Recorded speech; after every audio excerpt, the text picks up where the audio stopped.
हल्ला कोणी केला?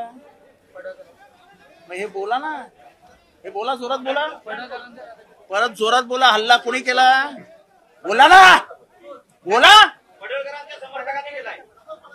कशाला प्रश्न विचारता आम्हाला? तुमच्यात बोलण्याची हिंमत नाही तर प्रश्न कशाला विचारता आम्हाला? सांगा कोणी केला? जोरात बोला. बस झालं, अख्ख्या महाराष्ट्राला समजलं कोणी हल्ला केला.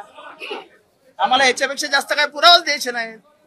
जर तुम्ही विधानसभेमध्ये गुंडांना प्रवेश देणार असाल आणि ते हल्ले करणार असतील तर आमचेच जीव सुरक्षित नाही आहेत. मी स्वतः ट्विट टाकलंय, मला आई बहिणीवरनं शिव्या दिल्या आहेत, तुला मारून टाकू, कुत्रा, डुक्कर, अजून काय काय लिहिलंय. काय चालू आहे काय विधानसभेत?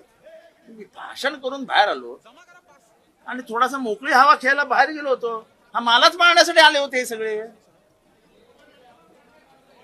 म्हणजे विधानसभेमध्ये विधिमंडळाच्या पायऱ्यांवर भवनामध्ये आमदार सुरक्षित नसतील तर कशाला राहायचं आमदार? काय गुन्हा आहे आमचा? कोणीतरी मवाल्यासारखा येतो, आमच्या आई बहिणीवर शिव्या देतो, त्याला ऑफिशियल लँग्वेज म्हणून डिक्लेअर करा ना.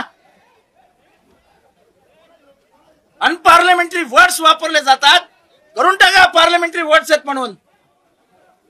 सत्तेचा एवढा मुजरपणा, सत्तेचा एवढा माज. आपल्या शहरातील ताज्या घडामोडी पाहण्यासाठी रणनीती टाइम्सला सबस्क्राईब करा आणि बेल बटन प्रेस करा.